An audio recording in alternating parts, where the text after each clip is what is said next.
Welcome back. Now, a group of 19 filmmakers from 13 African countries have been selected to take part in a prestigious program at this year's Durban International Film Festival. Talents Durban takes place over 5 days and is made up of workshops, masterclasses and seminars. About 250 people had vied to take part. This morning, we're chatting with one of the participants, Mlingane Dube. His film Isidima has also been selected to screen at the festival. We'll take a look at the trailer for that a bit later on. But first, welcome and congratulations. Tell us a little bit about this process, Mlingane. How did you get into the Durban talents? Thank you, Unati. You write in whatever idea you have, whether for a short film, a feature film, or a TV series. And I had an idea for a TV series, which I wrote together, a bio of yourself, and just it needs to be very detailed. And you send it to Durban Talents with, along with filmmakers from across the continent, and cross your fingers, and fortunately for me, I was selected. So 19 have been selected. You part of that 19 from 250. That's a big feat. I mean, how long have you been in the industry? You don't look over 30. I am not. I've always, over the past 4 or 5 years have made little short films with friends, or as just a weekender projects, just to practice the craft and the skill at writing and directing and filming and, well, visually storytelling. And this is maybe the first big opportunity that's to take it pro, if you so to speak. All right. Now, you know, post-apartheid South Africa has really started showing a lot of different styles of writing, and it's given us a lot of content. Where do you skew in that? Are you more political, or where's your genre? I would call myself a social commentary, and I like to write stories that of people we see around us, and the situations that we find ourselves in as different types of people, whether black males and youth in townships and suburbs, just the things that we deal with in society, and that's what I really like to speak about in my stories. All right, now your film, Isidima, will be showcased at DIF, the Durban International Film Festival, this month. What's it about? Isidima is a film it's based on a true story of a woman who caught her daughter's rapist in the act, and while defending her daughter, killed this man and then faced murder charges. So I firstly heard this story on news and media and thought this was really intriguing and interesting. So I wrote a story around this and named it Isidima. Isidima being a Xhosa word for dignity, and basically the film saying what a rapist is trying to steal from this woman is her dignity, and how do we protect that? All right, now I want to go back and, you know, go deeper into your story in terms of, you know, the technicalities, yes, as well as, you know, the creative thinking behind it. Yes. But first, let's take a look at some of a little trailer on your film. Njengomuntu wesifazane ubhekele ekhaya nokukhulisa nje kwabantwana kuphela. Sofunela ukuthi wazi ukuthi ubani indoda ekhaya. Yes.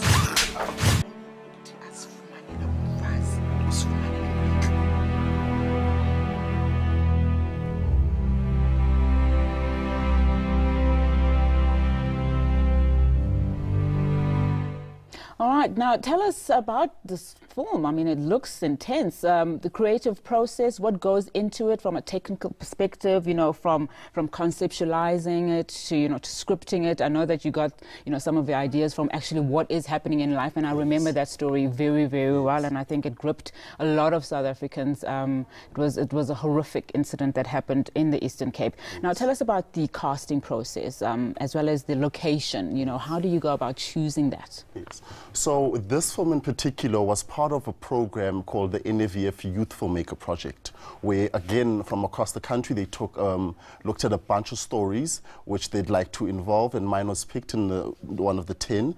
And we were given then a writing mentor, who's Teho Menaisa, who writes for popular TV dramas, and she mentored myself and other 9 filmmakers with our individual stories, or what to write and or how to structure it, and just training us as writers. And then we're then mentored in the directing phase by Adze Uga, who's the supervising director at shows like Isibaya and Sitembiso.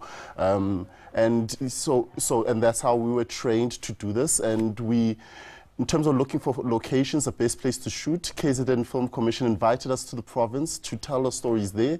And I found a location that I felt suited the world of the story, where it was low income, where people are dealing with many other issues apart from the violence that women face, like poverty and just affording a basic life, and and that's what we did. And I was lucky enough to cast my lead character, Andrea Dondolo, who's an experienced actress, but she did this project for just as a passion project because of the story was just so close to her heart. So I'm very lucky to get that sort of talent in the lead role to just help to make the story a lot more powerful than it could have been, yeah. Now, we know this doesn't come cheap. There are a lot of cost implications involved. Yes. So how did you go around the funding? Is that also part and parcel of the incubation process, so to speak? Yes, sure. NVF did supply funding for each film. It is roughly 200 to 250,000 per film, which if you're talking film, that is actually very low budget. But we did what we could, especially having to get everybody to Durban, the crew, finding locations, having good actresses, and just time to prepare and make sure that affording to make a film, we're not compromising the story and the power that it holds. So it was a tricky process, but NVF held our hand and helped us through it. Now, what happens to the film now? I mean, do South Africans get to see it? Do you get to get some commercial benefit out of that?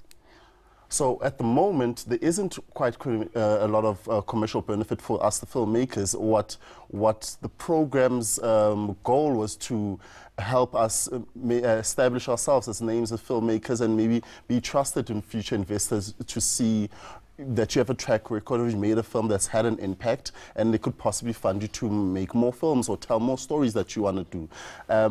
And specifically what will happen with the Isidima now is people can flock to Durban, fill the various venues where films will be shown, and mine will be one of them. And I'll also be entering into 2 other festivals in the country and abroad, so more people can see it, experience it, and hopefully it builds my brand of storytelling and help me further myself in this career. Now let's make time to talk about those festivals, those platforms, for young writers like yourselves, film producers and directors. Now, the Durban International Film Festival has been running for now the 39th year, I believe. Yes. So it has been a long time. What are the benefits of those festivals? And I mean, are you starting to see the dividends? Festivals are basically probably filmmakers' best opportunity, because it's where once a year a lot of film lovers and watchers and makers meet at one venue and will watch a lot of films that probably wouldn't have gotten an opportunity to screen anywhere else. It's really difficult to get your work on TV with the schedules that they have and restrictions, whether technically or what they can show in terms of the content. So a festival is your best bet, where it's not too restrictive, and it's an awesome opportunity for young filmmakers to show their work. And one as big as the Durban Film Festival is one of the oldest in Africa, second oldest if I'm not mistaken. It's a huge opportunity, one that I'm trying to take full advantage of. Now, where do most of the buyers come from? Is it fully South African grown, or a lot in the continent, as in African continent, or do we see mostly of your European market coming in? And I mean, what happens? What goes on there? Do they watch films? I like this one, I want to buy it, I want to produce it, I want to take it back to Belgium or Ireland, or how does it work? How does the whole process work? So a lot of the time when people screening their films at festivals, what they are mainly trying to achieve is just a buzzword for the film and themselves, so that when it does go for commercial buyings, that it's already got some word and some nice quotes behind it, riveting in inverted commas on the poster. It goes a long way for the film and the filmmaker and what it can do. But at festivals as well, as people go there with to meet with other buyers with new ideas.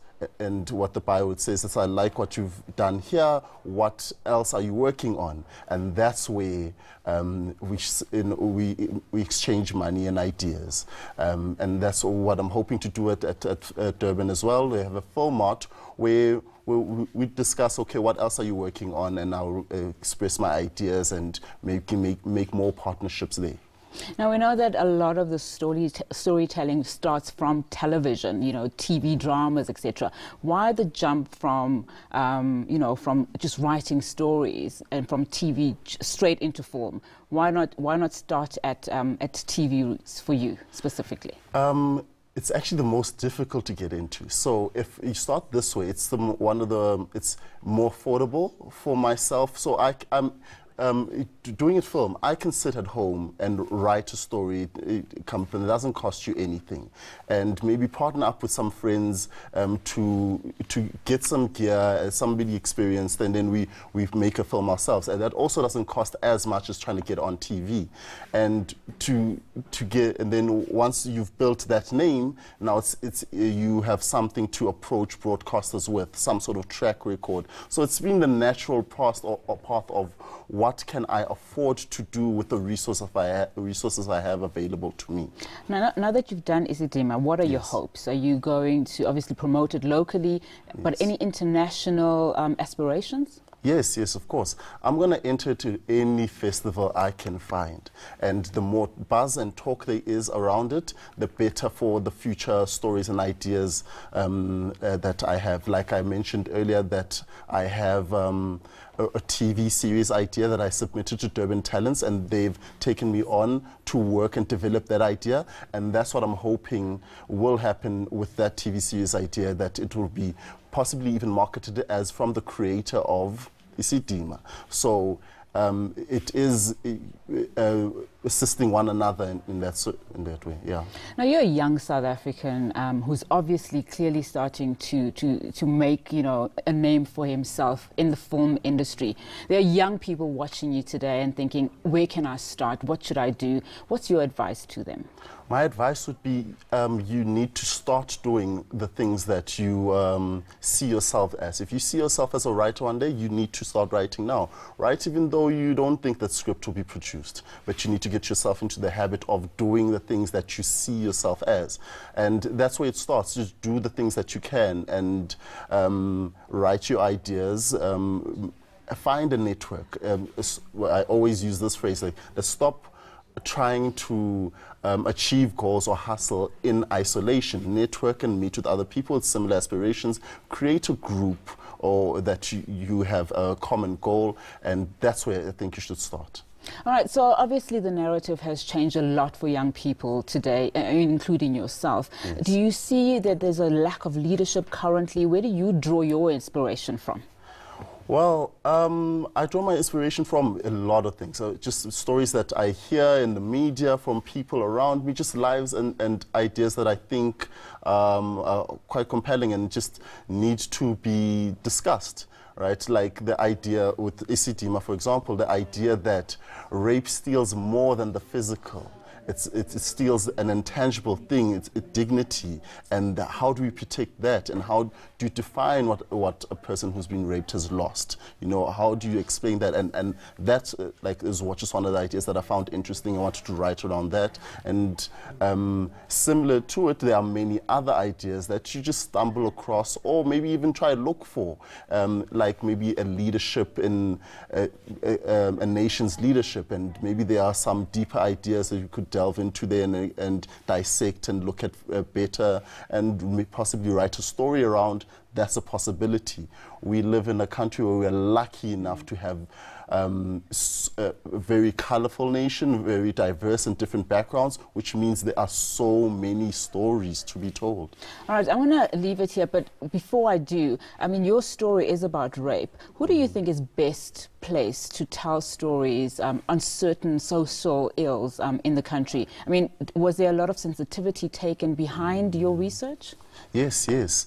I was at first, while writing this film, wasn't sure if I'm the best person as a male to tell the story of how a female might feel. But I was made comfortable with the cast I worked with. I basically have 3 females in the lead of different age groups, and like a teenager and a lady in her 20s, and our lead character who was just turned 40 this year. So we had a lot of discussions with them, and they were really open with me and helping feel comfortable that if you are open and willing to learn and understand and just have empathy, you'll be able to tell the story that you want to tell, and the best placed person to tell any story is the one that's willing. Okay.